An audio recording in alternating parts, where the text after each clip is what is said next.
Good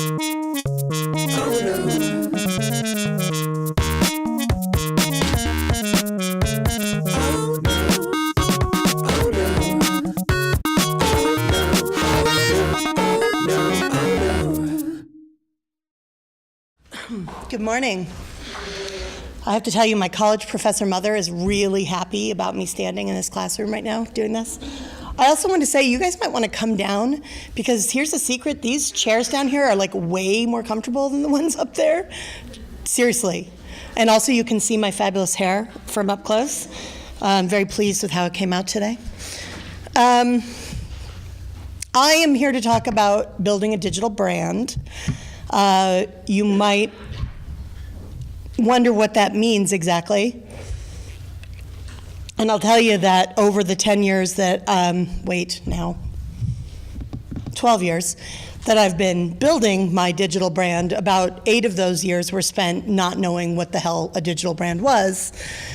Not because, things like social media didn't exist for a long time, and basically I'm here to tell you how to do it in a way that you don't end up like me, because my digital brand has not always been great, and I've had to do a lot of work to reposition myself. So I kind of want to talk about that today too.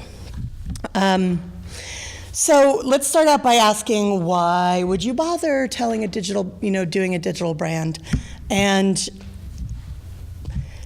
honestly, you have a brand even if you don't know it. If you have a LinkedIn profile, if you have a Facebook profile, if you have any Facebook pages, if you Google yourself in incognito mode so you don't get results that are filtered specifically for you. If you Google yourself and you find pages coming up with your name on it, you have a digital brand out there already. The point is that it's time to harness it and build it into what you want it to be, so it's representing the best version of you. But if you are growing a business, finding work, changing jobs, if you're pivoting your career, if you want to establish yourself as a thought leader, or if you're selling a product, service, or book, or anything like that, building a digital brand is handy. In fact, sorry, my 9-year-old brought home a cold first week of school, naturally. If you're, for instance, if you're writing a book, if you're trying to promote a book right now, your publisher is going to say, what's your digital brand? It's just how it is these days. So what is a personal digital brand? And this is the key. It's the balance between who you actually are and who you want to be, and packaging the ideal version of yourself. So I want to talk a little bit about my history online. I started blogging in 2004 about my uterus. I was an infertility blogger back when nobody ever said, what's your blog about? It was such a wide open, people were like, oh, you're a blogger. What the hell is a blogger? So I was writing about my journey to try to start a family. And then when I finally had my daughter, after much drama and tragedy, in 2006, I became a mommy blogger, because if you have a blog and you have a uterus and you use it, you become it's like you're automatically assigned mommy blogger status. Or even if you adopt or whatever, you become a mommy blogger. So I spent a long time doing that professionally. I quit my job, my full-time in-house job in 2007 to go freelance career as a writer. So I wrote for a lot of parenting sites and everything you can imagine, car insurance companies, logistics companies. Oh my God, writing about logistics companies. You guys, trying to make that interesting was a hell of an accomplishment. And I also got into, and as I was blogging, social media began blooming. So I learned from the trenches. We set up our Facebook profiles, and we were just putting it all out there. And then we set up our Twitter accounts, and we're just, Twitter was so much fun in the beginning. And we just don't sleep. So my personal brand was accidental. It wasn't intentional. And one of the great things about today is that you have the opportunity to intentionally build your brand. And the good news is, if you're like me and you screwed up your brand building in the first place, it's possible to change it and to rebrand. So let's talk about how you go about defining what your personal brand is. So your sweet spot is that overlapping Venn diagram thing where your passion, your goals, and your experience meet. That right there is your personal brand sweet spot. So, but I also want to talk about core values. Has anybody ever worked on it with a company to develop their core values? It's an interesting experience, isn't it? Has anybody ever developed their own core values? Nice. That's unusual. Really, even most of the clients that I work with often say, well, we have a mission statement, and I'm like, that's not the same as your core values. Your core values are different. So when you're trying to develop you should sit down before you develop a personal brand and look at what your core values are, because that's going to inform what your personal brand is going to be about. So why do you do what you do? What is important to you, and what are your goals? And when I say important, I mean, what are your passions? What are your goals, and who do you want to be? And if you have trouble figuring any of those out, think about what pisses you off.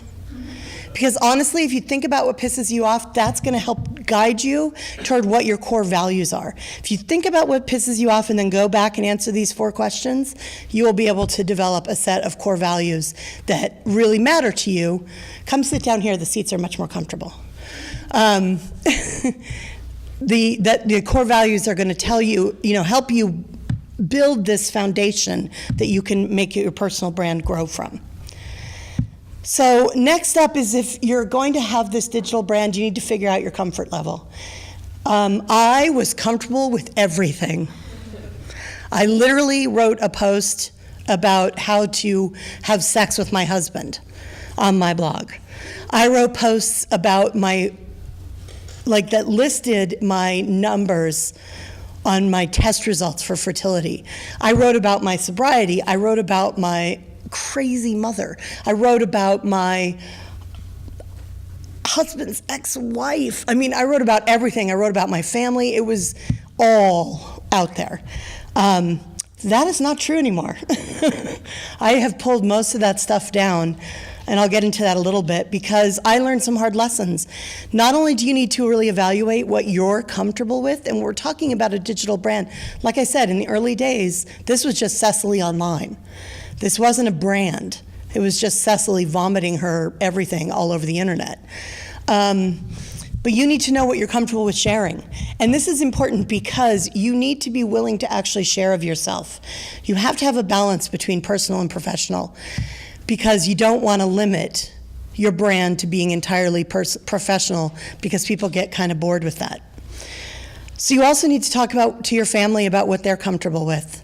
Because if you have a business that touches on your family, for instance, I have a good friend who runs a artisan bacon company. How lucky am I? And he brings his daughters into the business, and they're kind of they go to events, they sell the bacon with him, they help represent it, and they talked about it as a family first and said, are you willing to appear in the press with us each time an article is run? Are you willing to, be part of this? And they talked about that, and I think that's important too, because if your family comes into your life in a way, and honestly, who here saw the 2 most recent egregious examples of women in tech speaking, and they talked about family exclusively? It was Susan Wojcicki from Google. Did you see this one? She has 5 kids, and that's all the interviewer wanted to talk about. It was a session about women in technology, and he was like, let's talk about your 5 kids, not the fact that you're number 16 employee at Google, not the fact that you've led these massive programs and created this incredible products. Let's talk about your uterus. And that happened again to her, along with Jessica Alba, when Gayle King, Oprah's BFF, interviewed them. And they, instead of talking about this amazing, huge, honest company that Jessica Alba's, created, they talked about how good she looked in a bikini after having kids. And same thing about the 5 kids with Susan. And this is the thing. So as a woman in technology, you need to look at the family aspect because people are going to ask you about it, especially if you hit upper level management. Joanne, you've probably had this happen to you as a founder of a tech company. So lastly, after talking about, and sorry about my little personal rant, what is your company comfortable with you sharing?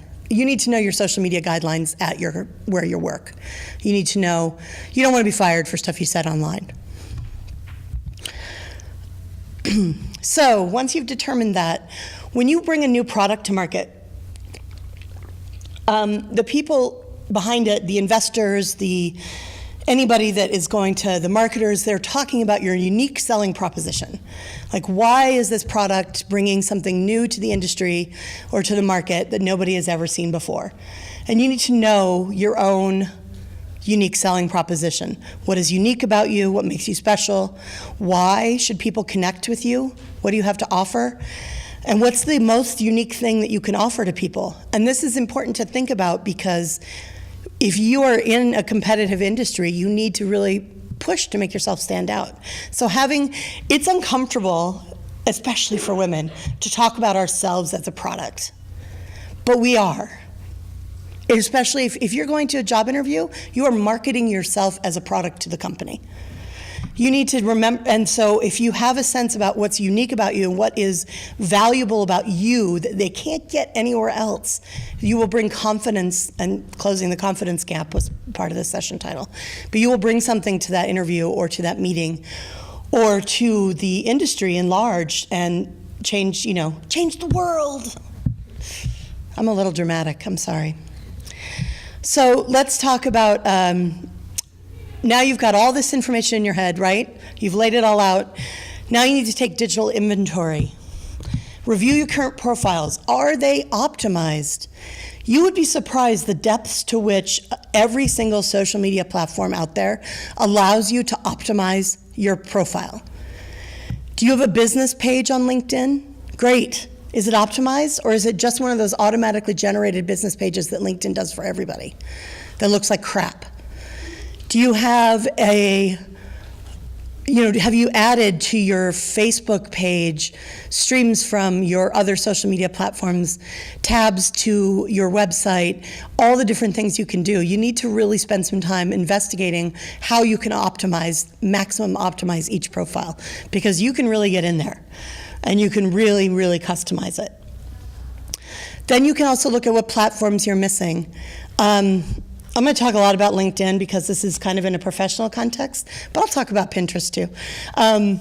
LinkedIn has gotten more and more valuable over the past couple of years, and I think that there's something that is kind of an emerging field where people are talking about social selling.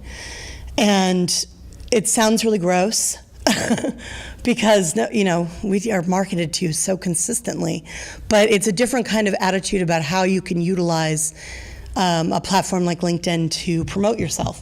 So anyway, look at what platforms you're missing. For instance, I'll talk about this in a second, but there's tons of new ones. Every single day there's a new one. I just learned about a new platform a week ago at Content PodCamp in Philly. So let's talk about choosing your platforms based on your goals.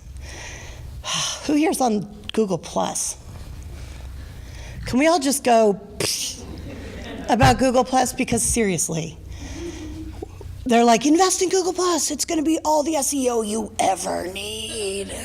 And then they're like, well, we're not going to really support the platform anymore. Oh, and we're going to separate out this. And I don't know what Google's deal is, honestly, to like, we're going to develop the shit out of this. Oh, I'm sorry.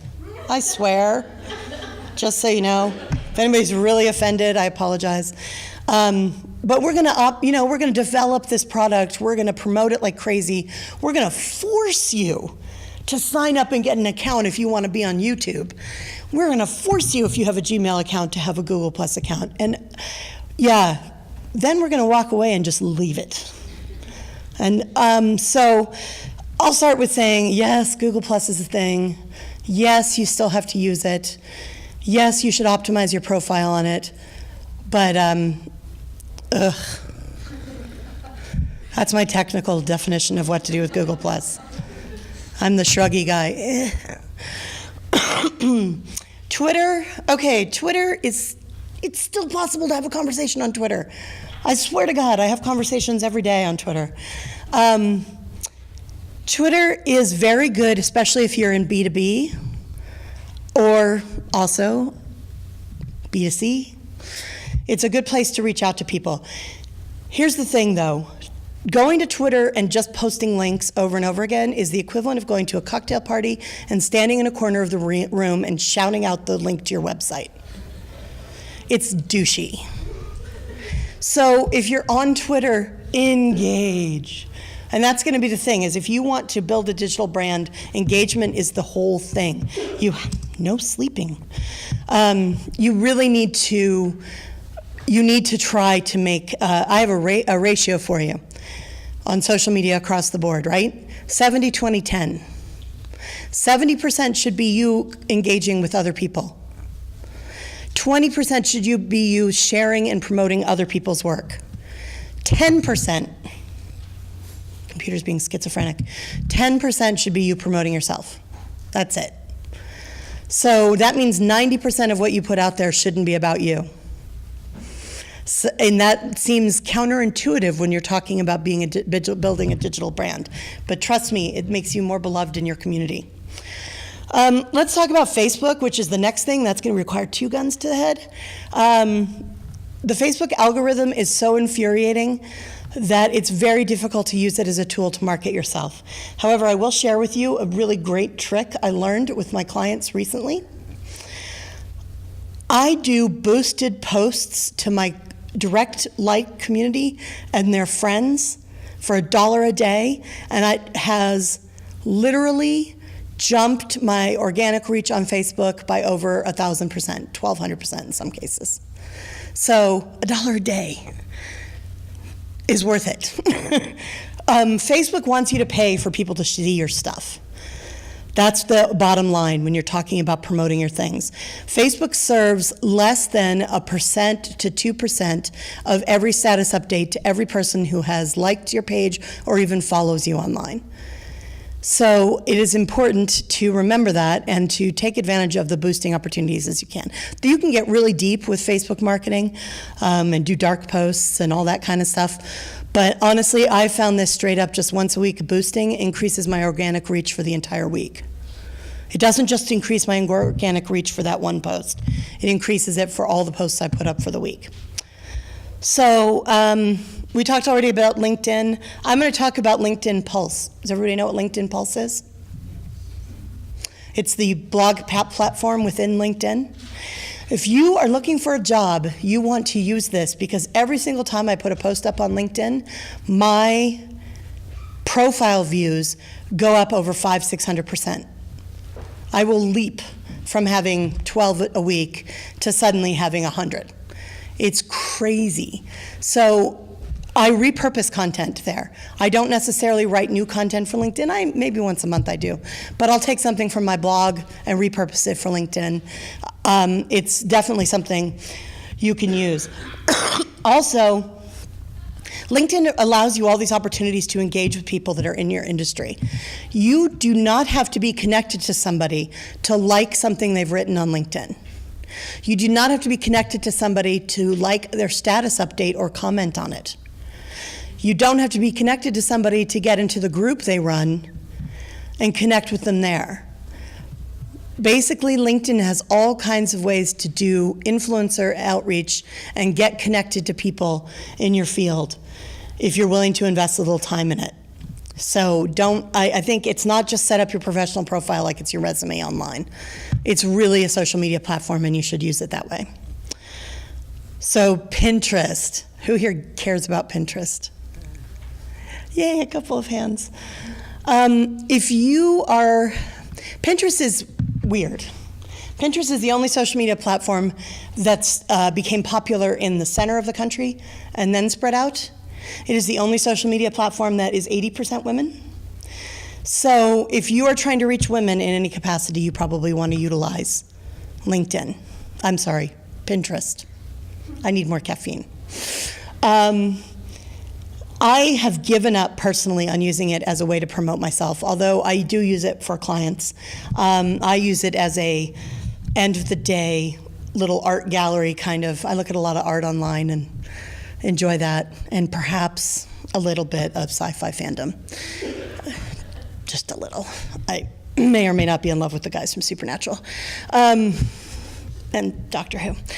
Anyhow, I'm going to also talk about these two, RSS and email newsletter. The RSS feed is less popular than it used to be. I mean, not that many people. Who here still uses an RSS feed reader to manage their subscriptions? Yay! Me too. When Google Reader died, I wept, literally. I had hundreds and hundreds of blogs in there. Fortunately, I exported them. Now I'm using Dig Reader. That's the one that I like the most because it looks the most like Google Reader, basically. But you can use Flipboard. You can use all kinds of different things to track the blogs or websites or people that you're interested in and stay connected with them. So you also need to make sure that anything you're producing has an RSS feed so people can subscribe to it. So you need to have our blog needs an RSS feed, your website, everything you can think of. And also, I'm not going to, I want to talk about email. Email is, marketing is considered to be kind of like, I don't know, not as cool as social. But the truth is, with social media, you'll be lucky to get 1% of your followers to click on anything that you publicize. If you send an email newsletter, you're getting anywhere from a 3 to a 25% click-through rate, depending. So don't overlook setting up an email newsletter when you're promoting yourself, when you're trying to build this digital brand, because it can be really valuable. If you have an established audience, or, you know, and yes, we're all over those things where that pops up halfway through reading an article and says, sign up for our email newsletter. But people do it for a reason. It's effective. It's effective as hell. So don't discount it. And then, of course, what's not on here is some of the newers. I think you're periscoping me right now. I love Periscope. But that's because I'm a narcissist, and I love broadcasting myself to the world. So Periscope is so cool for me. Periscope is a live broadcast, and it's fun. It's a great way to talk about whatever you're doing, to showcase an event you're at or whatever. I have used it a little differently than most people that I know. I started actually kind of offering little classes on Periscope. So here's the thing I learned about Periscope. Periscope's all mobile. You can't use it from your desktop. So you use your phone, and you can set it up so that your video from Periscope is automatically saved to your phone, which is awesome, especially since they finally, this just about a week and a half ago, have started supporting landscape positioning. Because what I do is I go on, now, is anybody else on Periscope? Or Meerkat? Meerkat's, in my community, Meerkat doesn't have much of a presence. I'm involved with a lot of tech people online. Periscope seems to be winning that kind of space. Oh, God, would somebody please make Java and Chrome get along? So what I do is, Periscope is live and there's engagement. So yes, you can get your haters. People can troll you on Periscope. You can block people very easily, and I have a very dedicated group of haters, so I block people continuously there. People, the way it works, right, is you set up your broadcast and you start talking, and then people can press hearts to tell you they love what you're saying, or your cleavage, whatever it is. And then they can also post questions. But I wanted to repurpose these videos from Periscope on YouTube and put them on my website, because I'm all about multitasking, because, uterus. So what I do, sorry, I feel like we're better. I'm sexist that way. Sorry, camera guy. I believe that we're better at multitasking than most people, based on my husband of 23 years. So I wanted to repurpose it. So what I do is I go on the Periscope and I do 5 minutes of like chit-chatting, letting people ask me questions, and then I just do my presentation. Because the video that gets saved to your phone doesn't have any of those questions people ask you, or those hearts. So if you're responding to them during the presentation in this video you want to repurpose, you look like you're talking to ghosts. So anyway, that's how I've been using it. And then last week I learned about Blab, which I'm very eager to get started with. And that is like Periscope, except you can have a live broadcast conversation with up to 4 people at once. So I could like interview somebody or have a discussion with somebody and people can pop up. And one thing that's interesting about Blab is that you have to be approved to be able to comment. So that's kind of cool. But there's plenty of other platforms out there that I've probably left off. You can ask me questions about it if you have them later. So next I want to talk about, once you've determined the best platforms for yourself, then you need to start building tribes on those platforms. Seth Godin said, what is the best way to join the conversation that is already taking place in the minds and hearts of your tribe? What is the best way to seek out members of your tribe that have the same beliefs as you? So this is where you look to find people who have similar passion and purpose to you. You follow them. You respond to things that they say online. You try to connect with the leaders, same thing. Be available, and this is not popular because we all want to just toss, like we all want to schedule our tweets and our Google Plus updates and just walk away and not have to deal with it anymore. But if you're not available to have a conversation with people that are asking you questions, you're not building a tribe or a community online. So you have to pay attention. I do this by having 3 monitors, my little command center on my desk at home. And I have, lots of alerts going, but again, this is the business I'm in, social media management and content creation. So, but you need to also share the work of others. We talked about that ratio. So if you see somebody you admire writing something that you believe fits your core values, don't just share whatever. Read it first. Oh my God, please read what you're sharing. It is really, that is like one of those things that will really bite you in the ass if you're not paying attention. Be friendly and supportive. Be positive.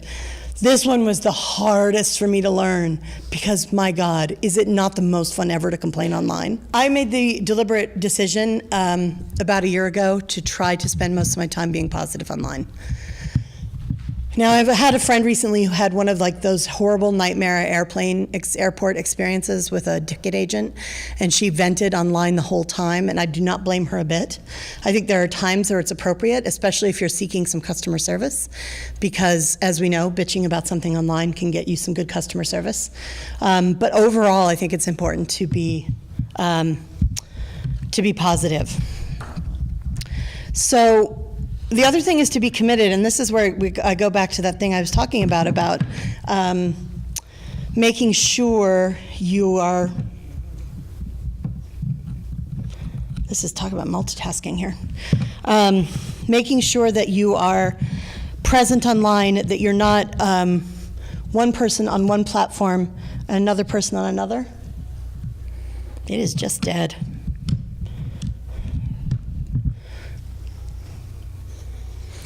All right, and be committed. Like I said, show up and be there. And lastly, don't be an ass. And I'm just going to keep playing with this and try to see if it works.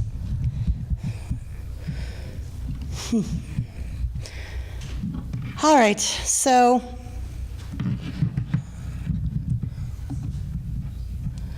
it could be my computer.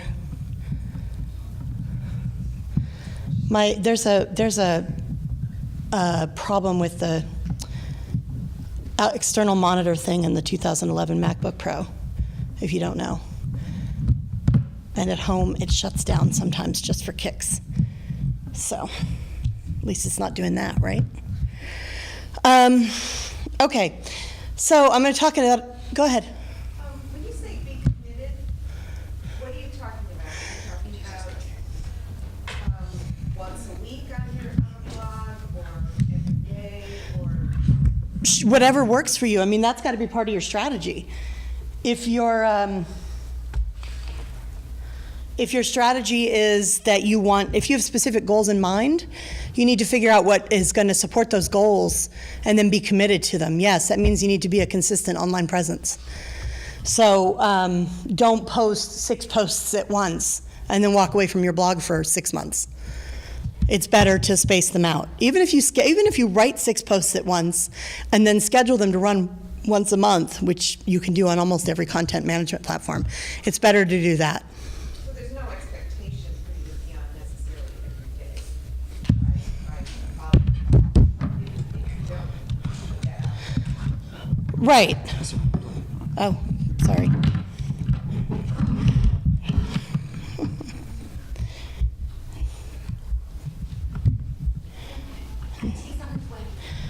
He switched computers, so I'm trying to find my presentation again. Log in. Yeah, it was your computer. Yep. Sorry. Okay. I don't know whose Facebook profile this is. Oh, that's mine. Okay. I think I can only log in with Facebook.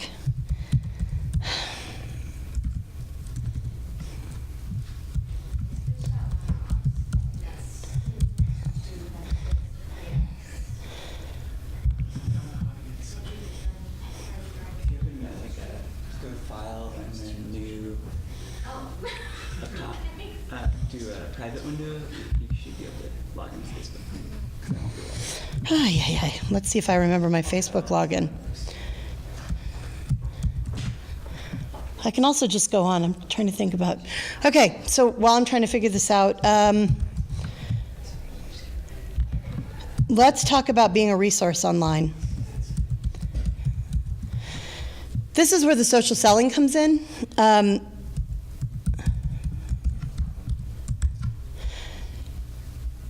Like I said, when I don't want to save it.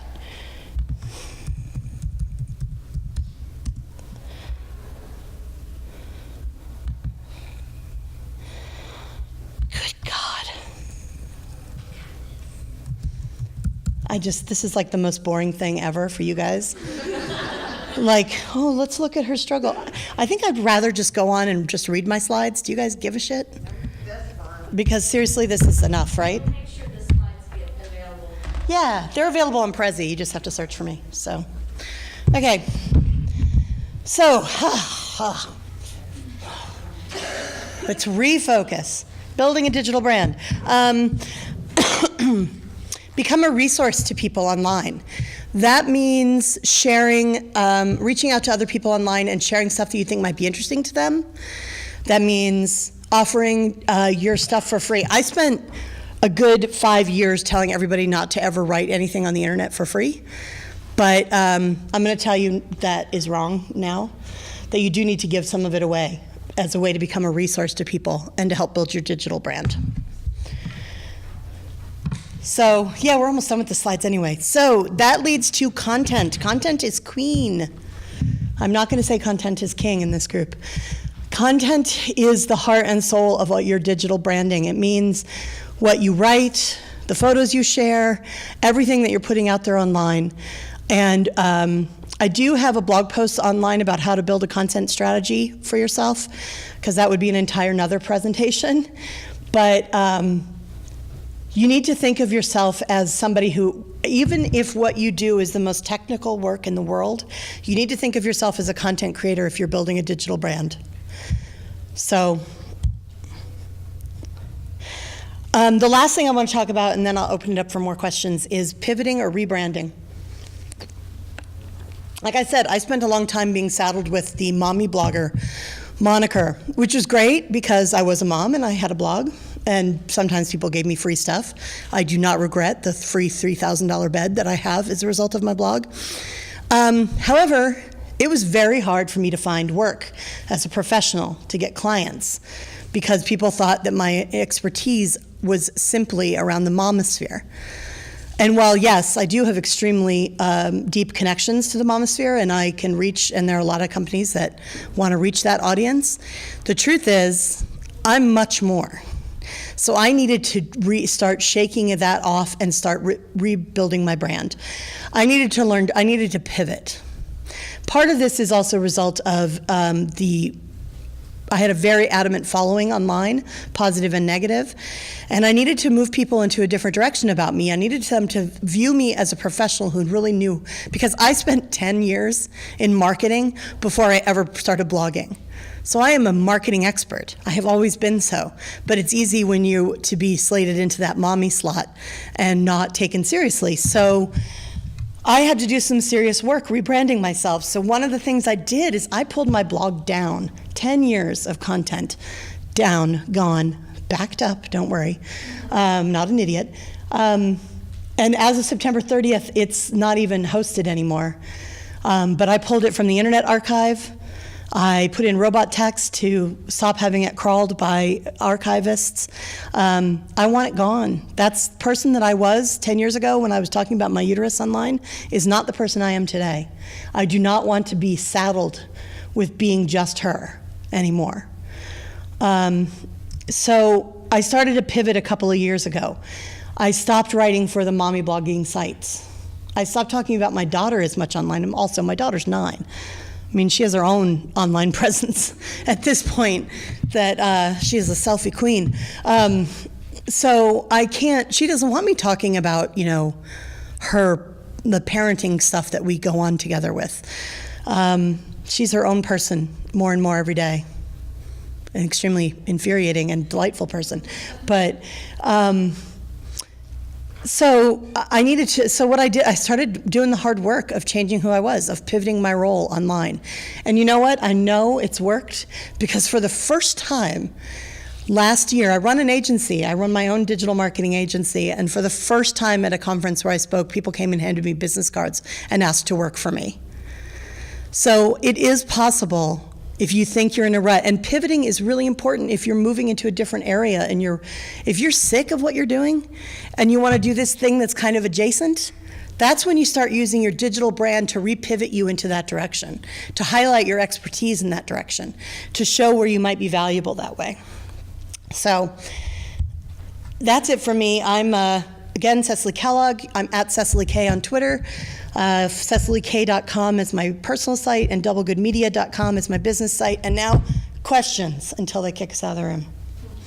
Ask me anything, literally, AMA. Go ahead. Speaking of AMAs, do you use Reddit, and do you find it to be useful? I'm scared of Reddit. I'm not going to lie. I have been featured in Reddit. I once had a very excellent workout at my gym, which happens to be a Planet Fitness, and they have those awesome massage chairs that you get to sit in afterwards, and I posted a photo of myself in the massage chair, and I ended up on some board about, look, here's a stupid fat person. She shouldn't be in the massage chair at the gym. So I'm a little nervous, but it has some value. Because I'm promoting stuff directly to consumers, it's hard because Reddit is very anti-self-promo. So I think that if you're in a tech industry, as a woman in tech, I don't know that I'd want to be anywhere near Reddit. Are any of you guys Reddit users? For purely tech stuff. Yeah? Does it work out okay for you? Yeah, for purely tech things, like never mentioning that you're a female. Data visualization. Right. That I could definitely see. And I visit it sometimes. I definitely look at stuff on there. Again, sci-fi fangirl here. There's plenty of stuff on the internet about that on Reddit that can be fun. But as a promotion to build a platform to build your digital brand, I don't know. I don't know how much value it actually has, especially if you're not saying who you are. If you're not saying you're a woman and using your name, I don't think it's going to help your digital brand at all. So I have this dual personality because my home life, I'm very active on social media about my personal life, and I am not active at all about my professional life, which is the tech part of my life. And I feel uncomfortable using my persona for professional. So I don't have any professional presence at all, and so I don't know how to do that. Well, and that is a balance. That's that balance of personal and professional that you need. The thing is, obviously, if you have a following online for you personally about your social life, you are good at building a digital brand and a digital presence. So what you need to do is find a way to pull pieces of that into your professional existence online. So would I have like a whole other Twitter handle? You can. I don't do that. I mean, I have a Twitter handle for my business and I share some stuff there, but no, I'm Cecily K across the board. What I've done is pull out a lot of the personal. Now, I do get very political online. I'm, have been very active talking about Black Lives Matter and other things like that online noisily. I swear online, which is, by many not considered to be professional. But I do try to remain consistent. When I am in my professional presence, I'm still Cecily. I still bring me into what I write. There's still a little bit of a flip tone. It's still casual. It's still conversational. If you read something I wrote, I could never write anywhere anonymously at this point. I have such an established writing voice. Everybody would know it was me right away. Although I do ghostwrite for other people, so I suppose I could fake to be somebody else online if I wanted to write something anonymously, but that makes me tired. So I think you have to decide. Are you at a position in your life where you need to have a professional presence online? Are you pivoting your career? Are you moving in a different direction? You looking for work? Then don't worry about it. Do it when you can build it now if you want. Do you want to be a thought leader in your field? Then just use your LinkedIn. Do some Pulse articles about it. You can start there. That's a small place to start. And if anybody's wondering, who has everybody put up an article on Pulse? It's kind of tricky and weird. You have to actually go to another article that somebody else has written, and then your prompt for write a story will come up. So if you're like, I can't find this Pulse thing, that's why it's not a very good user experience. Go ahead. So I a little bit disagree with what you said about professional, personal, because Oh yeah, totally disagree with me. I'm down with that. I think it goes back to something, your core values. So if you establish who your core values are, my Twitter is pretty clear who I am, and I do my personal life, but professionally, and I think that you should always, if you're not looking for a job, it doesn't matter, you're building yourself all the time. Maybe somebody wants you to come and see you, and maybe somebody, so whether you want to be a thought leader or whatever, you're missing part of yourself as a professional woman. We're all professional women in here, correct? We should always be out there building ourselves, because hiding, it's just, it's not helpful. Because you don't know, you may not be looking for a job, but maybe there's a job out there that's looking for you, but they can't find you because you Yeah. out there talking about what knowledge that you have to share. But, And also there's the position of being mentoring younger women coming into the industry too. I think I'm sober, so one of the things I believe wholeheartedly is that, it's been almost 20 years for me, so it's my responsibility to be there for the people who have a day, because people who were there or who gave me that when I first came in, and I think that's true professionally as well, that it's our responsibility to, even if we don't directly mentor, to be, a guiding light in a way for those who are coming after us. And I think now, for me, my most deep personal stuff that I share online is shared just to my tiny group of close friends on Facebook that only those 100 or so people see. For me, I'm me consistently, but what gets shared, I'm not going to talk about my Diva Cup on Twitter anymore. Sorry, I worked with them as a client, so big fan. But that's just not something I'm willing to talk about online anymore. So, but I'm definitely personal. I joked about, the other day, I was sitting in my office working. My daughter marches in blasting Michael Bolton, of all things, wearing a wolf mask and parades around my office. And I tweeted that because it's hysterical. Although I then took all our electronics away because Michael Bolton, Jesus. So, Yeah, I mean, I think that yeah, you have to have that personal and professional. You have to be you. That's the thing, is you have to be you consistently everywhere. And sometimes that means being a little more casual than professional. And I don't think that hurts you. Go ahead. So, coming from your experience having actually deleted content from or removed it from the internet, I'm one of those people that has all of my notebooks that I've ever written in, and I can't let them go ever. Oh, I haven't let my content go. I have it all. Right, well, you have it all, but how did you reconcile personally that kind of deleting of your history in that digital format? It was a long, hard decision for me.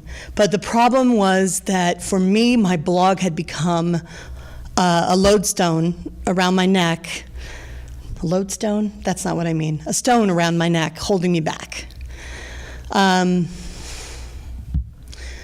This is also probably the mom blogging community is unique in the fact that our trolls are other women.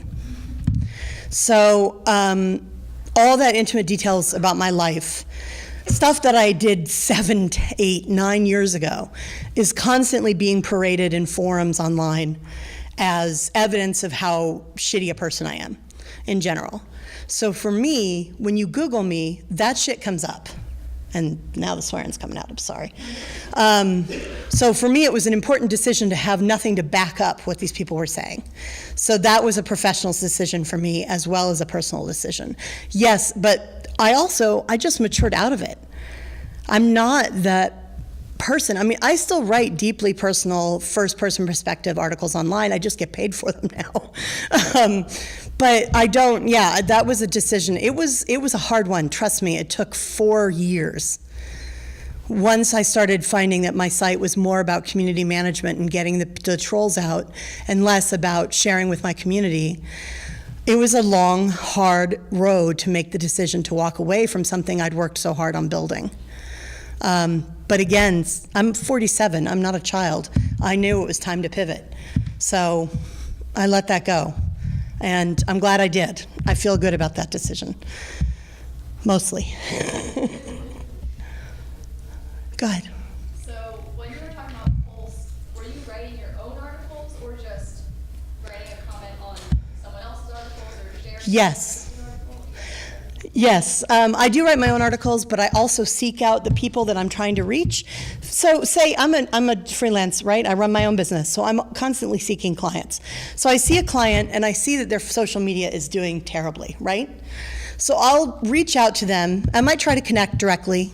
A lot of times they don't respond. There was a long-held rule that was out there about LinkedIn that was don't connect to anybody you haven't met in real life, which is stupid. I mean, I'm sorry, it's just stupid. This is the internet. There are thousands of people I'm good friends with that I've never seen in real life. So, so yes, I accept connections from people I don't know because they might be a client, and this happens all the time. People ask me for a connection and they're like, hey, can I hire you? So I don't turn those down. Or a lot of them are recruiters, but you know. So yes, if I don't get a connection request, what I'll do is I'll follow their status updates. I'll like their status updates. I'll comment on them. I'll like their LinkedIn articles, and I'll comment on them. I'll share their LinkedIn articles, and that usually will develop a way to get a connection to that person, and then I can pitch them for work.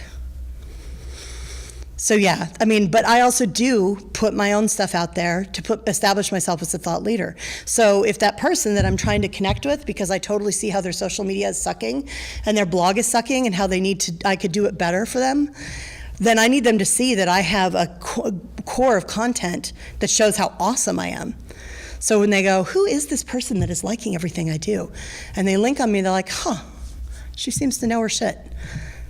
And that's what I want to do. So that's the social selling aspect. That's so weird.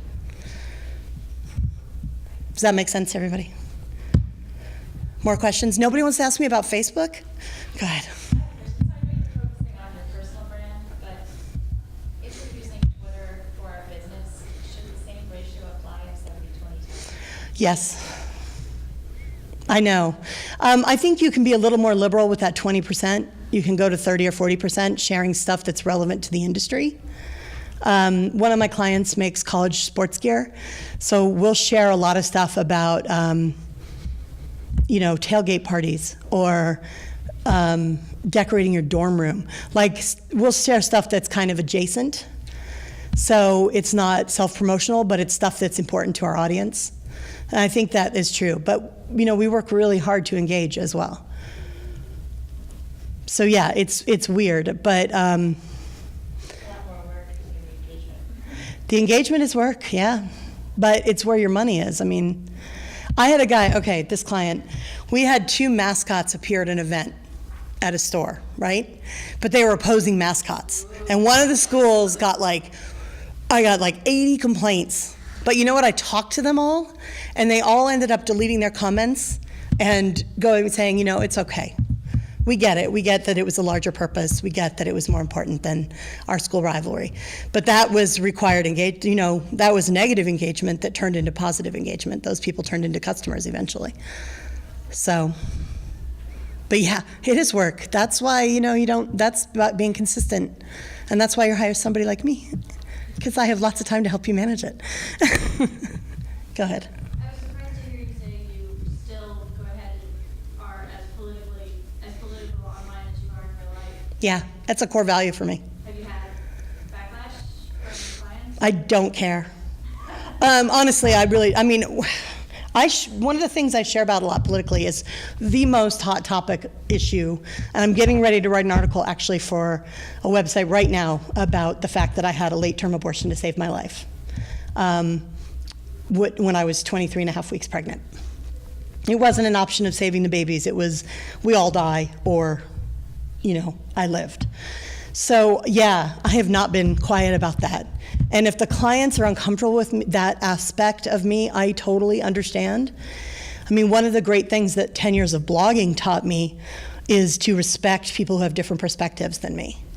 And that is something, honestly, as a hot-headed political person, I'm so liberal, it's ridiculous. Like Bernie Sanders is a little conservative for me. So, I am absolutely willing to talk to a client about it. I've had one client say, I am very pro-life, and I saw this article you wrote, and I'm really uncomfortable, and we talked about it at length. And in the end, I kept her as a client, and she saw the shades of gray in the issue. Well, a lot of people aren't willing to come to Totally. first, so But it is more important to me to stand up for what matters to me than it is to have clients that can't tolerate that.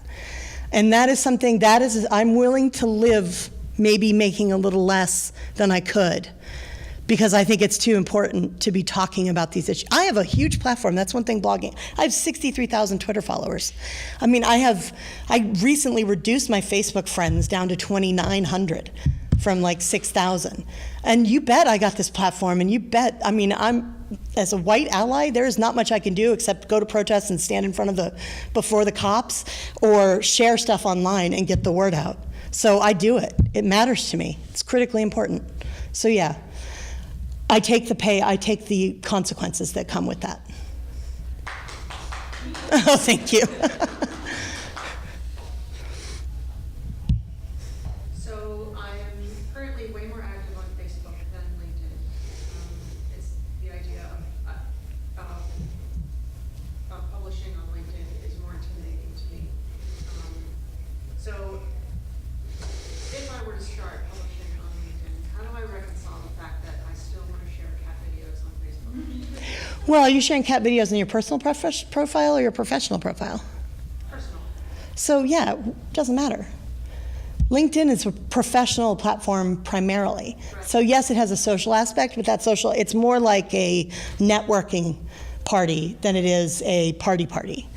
So yes. Very separate from me. Right, and that's fine. And yeah, I'm not gonna, one of the things that drives me crazy about the momosphere is that a lot of bloggers I know who are, say, cooking bloggers, share recipes on LinkedIn, and I wanna shake them, because nobody's going to LinkedIn for recipes. If you instead write an article as a cooking blogger about how you built your audience, that belongs on LinkedIn. So that's the distinction. I don't think you should be intimidated by the platform, because it was initially released only to about 1,500 influencers, and then now it's open to everybody. So everybody's publishing. So is every single marketing douche, and I count myself among that number, is out there publishing on LinkedIn. So if you have something valuable to say and some insights to offer, hell yeah, get on there. Is that the first place you would start? Depends on what your motives are. It goes back to what you want to do. Do you want, what do you want to do? Gloria's going to come tell me when to stop. Do you want to build a blog audience? Then no. Do you want to change your career or find a new job? Then yes. What is it you're trying to do? Tell me. I think reinforce professional credibility. Then yeah, absolutely you should be on LinkedIn. LinkedIn is the best place to build thought leadership. My second choice for building thought leadership is Medium, which is, Medium is another blogging platform. I love it. It's beautiful. I love the simplicity of it, and it's where a lot of stuff that I publish that's more personal goes now. But it also has its own massive internal community of professionals, so it's a really good place. And I'll sometimes cross-post stuff. So I'll post something on my blog that's professional, and then I'll post it on LinkedIn, or maybe I'll post it on Medium. So you give it a couple of weeks. I know we worry about the duplicate content with SEO stuff, but that's not quite as much of an issue anymore. Hey, Question. So I started, this is the girl who saved me by giving me lipstick today, because I totally left my lipstick in Philadelphia. Philadelphia. So I started my own content marketing agency as well. And though I've written blogs for other people, I've kind of not really done it for myself, and I'm working on it. So I'm glad to hear you say that Medium is your second to LinkedIn post. Do you think it's really detrimental that I don't yet have a blog on my own website? Yes. I'm sorry. No, please don't be sorry. But here's the thing. First before the LinkedIn post? Should I do that first before the No, post it on LinkedIn Post, and then 2 weeks later post it on your blog. Repurpose the content, because here's the thing. When you're running your own agency, and it's a tiny, I call it boutique agency because it's like me and 3 subcontractors.